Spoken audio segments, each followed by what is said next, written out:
ලෝකයේ හැමෝම එකතු වෙලා ඔයාව දුර්වලයෙක් කියලා ලේබල් ගහද්දි ඔයාගේ ජීවිතේ හැම දවසක්ම මරණයත් සහ බියත් සමග කරන සටනක් වෙනකොට ඔයාට කොහොම දැනෙයිද? සමහරු Tamanගේ දුර්වලකම් ඉස්සරහා දන ගහද්දි තවත් සමහරු ඉරණමට ඉඩ දීලා නිශ්ශබ්ද වෙනවා. හැබැයි මේ හැමදේම මැද්දේ Tamanගේ ලේ සහ කඳුලින් තනියම ගේමක් ගහලා මුළු ලෝකෙම Tamanගේ පාමුණට ගන්න වෙරදරන මිනිසුත් නැතුවම නෙමෙයි. ඔව් ඇනිමෙන්ටා වෙතින් ඔබ සැම සාදරයෙන් පිළිගන්නවා. අද මම ඔයාලව එකගෙන යන්නේ මෑත කාලේ ලෝකෙම පිස්සු අට්ටපු දුර්වලකුගේ අසමසම නැකිටීම සනිටුවම් කරපු සෝලෝ ලිව්ලින් කතා මාලා වෙතටයි. එහෙනම් අපි යමු කතාවට. මීට අවුරුදු 10කට කලින් අපේ ලෝකයේත් රාක්ෂයන්ගේ ලෝකයේත් අතර යාකිරුණු අద్భుත දොරවල් වගේක් ඇරෙන්න ගන්නවා. මේ ద్వාරවලින් මිනිස් ලෝකයට කඩාවැදී රාක්ෂයන්ව විනාශ කරන්න මිනිස්සුන්ට විශේෂ මායා බල ලැබෙනවා. ඒ මායා බල ලැබුණු කට්ටියව හඳුන්වන්නේ හන්ටර්ස්ලා කියලා. ඉපදෙද්දී ලැබෙන බලය කවදාවත් වැඩි කරගන්න බෑ. දුර්වලයා දුර්වලයෙක් විතරයි. මේ ලෝකයේ පැවතුණු නීතියක්. රාක්ෂයන්ව දඩයම් කරන එක නිකම් සටනක් නෙමෙයි. මේක බිස්නස් එකක්. දොරටු ඇතුලේ තියෙන මායා පුලිංග එකතු කරලා විකිණීම තමයි මේකේ බිස්නස් එක. අපේ කතාවේ නායකයා වන්නේ සුන් ජින්වු කියන පොඩි කොල්ලෙක්. මෙයත් රාක්ෂයන්ව දඩයම් කරන හන්ටර් කෙනෙක්. මෙයා මුළු හන්ටර්ස්ලා අතරින් දුර්වලම හන්ටර් කෙනෙක්. රාක්ෂයන්ව විනාශ කරන මේ හන්ටර්ස්ලව S A B C D සහ E කියලා මට්ටම් වලට බෙදලා තමයි තියෙන්නේ. S මට්ටම ඉහළම හන්ටර්ස්ලා වෙද්දී E මට්ටමේ හන්ටර්ස්ලා මේ හන්ටර්ස්ලා අතර දුර්වලම පිරිස වෙනවා. අපේ ජින්වු E මට්ටමේ හන්ටර් කෙනෙක් හින්දා රාක්ෂයන්ව විනාශ කරන්න යද්දී පොඩි රාක්ෂයන්ගෙන් පවා මාරාන්තික විදියට තුවාල වෙනවා. හැමෝම මෙයාට hina වෙද්දි හැමෝම මෙයාව පහත් කරලා කතා කරද්දි ඒවා ඉවසගෙන රාක්ෂයන්ව දඩයම් කරන්න ගියේ එකම එක හේතුවක් හින්දායි. රෝහලේ ඉන්න Tamanගේ අම්මගේ බේත් වලටයි නංගීගේ පාසල් වැඩවලටයි අවශ්‍ය වෙන මුදල් හොයන්න. ජින්නු රාක්ෂයන් එක්ක සටන් කරන හැම වෙලේම දරුණු විදිහට තුවාල වෙද්දි අනෙක් හන්ටර්ස්ලා එයාට hina වුණත් මේ කණ්ඩායමේ ඉන්න සුවපත් කරන කෙල්ල ජොහි කියන කෙල්ල විතරයි මෙයාට කරුණාවෙන් සැලකුවේ. ඇයිවා මේ බරපතල රස්සාවක් කරන්නේ? ජොහි නිතරම ජින්නුගෙන් ප්‍රශ්න කළා. එදා අපේ කණ්ඩායම එකතු වුණේ D මට්ටමකට අයිති දොරටුවකට. සුපුරුදු පරිදිම රාක්ෂයන්ව විනාශ කරලා මායා පුලිංගු එකතු කර ගනිද්දී එයාලට කලින් නොදකපු විශාල දොරටුවක් හම්බ වෙනවා. මේ රහස් දොරටුව ඇතුළට යනවද නැද්ද කියලා තීරණය කරන්න මුළු කණ්ඩායමම ඡන්දයක් තියන්න තීරණය කරනවා. පක්ෂව හා විපක්ෂව සමසමව බෙදෙද්දී අන්තිම ඡන්දය අයිති වුණේ අපේ ජින්නුට. ඒ වෙලාවේ රෝහලේ ඉන්න Tamanගේ අම්මවයි නංගිවයි එයාගේ හිතේ මැවෙන්න ගත්තා. මරණයට තියෙන බය අමතක කරලා ඔව් අපි යමු කියලා පක්ෂපාතී තීරණය ගත්තා. යාළුවනේ මේ තීරණය තමයි අපේ ජින්නුගේ මුළු ජීවිතයම උඩු යටිකුරු කරන්න හේතු වුණේ. අద్భుත දොරත් අරගෙන අපේ කණ්ඩායම ඒ අద్భుත කාමරය ඇතුළට යද්දී දකින්න හම්බුනේ යෝධ ගල් පිළිම වගේක්. කණ්ඩායම මේ කාමරයට ඇතුළු කොටම ඒ අద్భుත දොරවල් වැහිලා යනවා. මේ වේලාවේ නම් කණ්ඩායමට හීන් දාඩිය දානවා. ඊළඟ තප්පරේදී කණ්ඩායමට හිතා ගන්න බැරි දෙයක් සිද්ධ වෙනවා.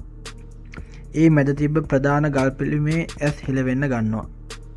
මේ අතරතුර Tamanගේ බලය ගැන උඩඟු වෙලා හිටපු හන්ටර්ස්ලා කිහිප දෙනෙකුට මේ ගල් පිළිම වලින් මැරුම් කන්නත් සිද්ධ වෙනවා. මේ මොහොතේදී ජින්නු දකිනවා එත් යෝධ ගල් පිළිමයක දෙවියන්ට වන්දනා කරන හැටි ලියලා තියෙන පුවරුවක්. අපේ ජින්නු බුද්ධිය පාවිච්චි කරලා මේ මර උගුල් වලින් බේරෙන්න තියෙන නීති ඉටු කරන්න ගන්නවා. හැමෝම පිළිමයට වැඳගෙන ඉද්දී මේ පිළිමය නැගිටලා කණ්ඩායම පැත්තට එන්න ගන්නවා. ඒ පාර නම් කණ්ඩායමට උණුට තනනුත් අමතක වෙනවා.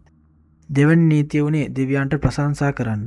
මේ නීතිය ඉටු කරන්න සංගීත භාණ්ඩ තියෙන පිළිම ළඟට යන කණ්ඩායමේ කට්ටිය දකිනවා ඒ පිළිම ලස්සනට සංගීත වාදනය කරලා දෙවියන්ට ප්‍රශංසා කරන විදිය. හැබැයි මේ වැඩේදී අපේ ජින්නුට එක කකුලක් අහිමි වෙනවා. අවසාන නීතිය වෙච්ච භක්තිය ඔප්පු කරන්න බිලි පීඨයේ උඩ කවුරු හරි ඉන්න ඕන. මේ වැඩේදී කකුලක් නැති අපේ ජින්නු මේකට ඉදිරිපත් වෙනවා. කණ්ඩායමේ අනිත් කට්ටිය ජින්නුව මේ තැනේදී තනි කරලා Tamanගේ ජීවිතය බේරගන්න දොරින් පැනලා යනවා. ජින්නු බිලි පීඨය මත තනි වෙද්දී පිළිම වට වෙලා ජින්නුව මරන්න හදද්දී Tamanගේ අම්මව සහ නංගිව මැවිලා පේන්න ගන්නවා. තව එක් අවස්ථාවක් තිබ්බනම් ජින්නු මෙහෙම හිතද්දී දෙවියන්ගේ භක්තිය ඔප්පු කරන්න තිබ්බ අවශ්‍ය කාලය අවසන් වෙනවා. මරණේ කටළඟ හිටපු ජින්නුට එකපාරටම වීඩියෝ ගේම් එකක වගේ තිරයක් පේනෙද්දී ඔයාගේ පරීක්ෂණය සාර්ථකයි. ඔයා තරඟකරුවෙක් වෙන්න කැමතිද? මරණේ අභියස හිටපු ජින්නු ඇස් අරින්නේ හොස්පිටල් එකකින්. මොනවා මං හීනයක්වත් දැක්කද? පියදුමෙන් වගේ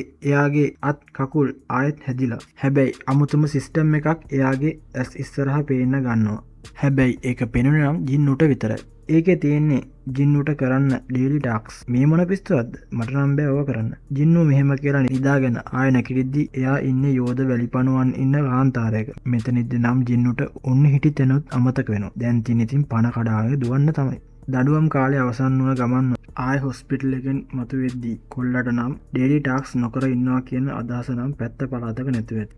දවසක් ඩේලි ටාක්ස් කරලා ලැබෙන ගිෆ්ට් එකකින් යතුරක් හම්බ වෙනවා. ඒ රහස් යතුරෙන් තනියම දුම්රිය ස්ථානයකින් රහස් මානයකට යන ජින්නුට තේරෙනවා තමන්ට විතරක් රාක්ෂයින්ව මරලා වීඩියෝ ගේම් එකක වගේ ලෙවල් අප් වෙන්න තමන්ගේ බලය වැඩි කරගන්න පුළුවන් වන බව.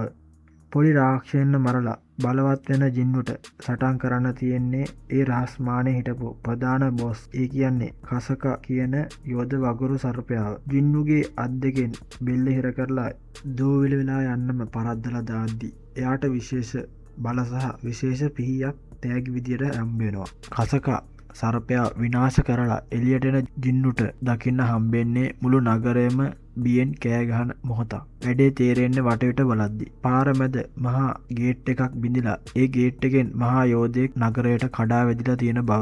ඒ යෝධයාව විනාශ කරන්න ඩී රෑන්ක් හන්ටර්ස්ලා උත්සාහ කරද්දි එයාලගේ බලයන් වලින් රාක්ෂයාට කිසිම හානියක් වෙන්නේ නැති බව ජින්වු දකිනවා. මේ විනාශයන් මැද ජින්නුට දකින්න හම්බෙන්නේ තමන්ට කරුණාවෙන් සලකපු සුවපත් කරන කෙල්ල ජුහීව. හැබැයි තමන්ගේ ඇස් ඉස්සරහා යෝධ රාක්ෂයාගෙන් ජුහි මැරුම් කන්න යන බව අපේ ජින්නු දකිනවා. ඩී රෑන්ක් ගේට් එක කඩාගෙන ආපු මේ රාක්ෂයාගේ සීල්ඩ් එක කඩන්න එතන හිටපු හන්ටර්ස්ලා එක්කෙනෙක්ටවත් බැරි වෙනවා. අර මරණීය අත්දැකීමෙන් තාමත් ගැහෙන ජොහීට අඩියක්වත් ඉස්සරහට තියන්න පණ නැහැ. සේරම ඉවරයි. මේ හැමෝම මැරෙන්නයි යන්නේ කියලා ඒ හිතන තප්පරේ කැමරාව හැරෙනවා සෙනග අස්සේ හැංගිලා ඉන්න අපේ වීරයා දිහාට. එයාගේ අතේ තියෙන්නේ අර ලී පිපාසිත සර්පයා එක්ක සටන් කරලා කැඩිච්ච කඩුවේ මිට විතරයි. එක පාරටම ජින්නු ඒ කැඩිච්ච කඩුවට මුළු ශක්තියම යොදලා විසි කරද්දී අකුණක් ගැහුවා වගේ තිබ්බ ඒ කඩු කෑල්ල බුම්. මේ පාරත් එක්කම රාක්ෂයාගේ සීල්ඩ් එක සම්පූර්ණයෙන් බිඳ වැටෙනවා. එතන හිටපු හන්ටර්ස්ලා විශේෂයෙන්ම ජුහි මේක දැකලා සම්පූර්ණයෙන්ම ෂොක් වෙනවා. ඒ ගොල්ලන්ට හිතා ගන්නවත් බෑ කවුද මේ වගේ අතිදක්ෂ පවර්ෆුල් ප්‍රහාරයක් එල්ල කළේ කියලා. හැබැයි අපේ ජින්නු තමන්ගේ වැඩේ නියමෙටම කරලා කාටවත්ම තමන්ව පේන්නේ නැති වෙන්න එතනින් මාරු වෙලා යනවා. ඒත් ජොහීට පොඩි සැකයක් එනවා මේ ගියේ ජින්නුවද කියලා. මොකද එයාට ඒ කඩුව විසි කරපු කෙනාගේ ශක්තිය ටිකක් හුරු පුරුදු වගේ දැනුන නිසා. එදා හිටපු දුර්වලම ඊ රෑන්ක් හන්ටර් නම් නෙමෙයි අද මේ ඉන්නේ. එයාගේ ලෙවල් අප් වෙන ගමන දැන් තමයි ඇත්තටම පටන් ගන්නෙ. ඉතින් යාළුවනේ සෝලෝ ලෙවලින් පළවෙනි කොටසින් ජින්නු තමන්ගේ අලුත් ගමන පටන් ගත්තේ ඔන්න ඔය විදිහටයි. තමන්ව මරන්න හදන ද්‍රෝහි හන්ටර්ස්ලට ජින්නු දෙන සුපරිම රිටර්න් එක. එයාගේ ඇත්තම බලය ලෝකයට හෙළිවෙන හැටි අපි ඊළඟ වීඩියෝ එකෙන් බලමු. channel එක subscribe කරලා වීඩියෝ එක හොඳයි නම් like එකක් දාලා අඩුපාඩු තියෙනවා නම් යටින් කමෙන්ට් කරලා මතක් කරන්නත් අමතක කරන්න එපා. එහෙනම් අපි ඊළඟ වීඩියෝ එකෙන් ඉක්මනටම හමු වෙමු. හැමෝටම ජය වේවා.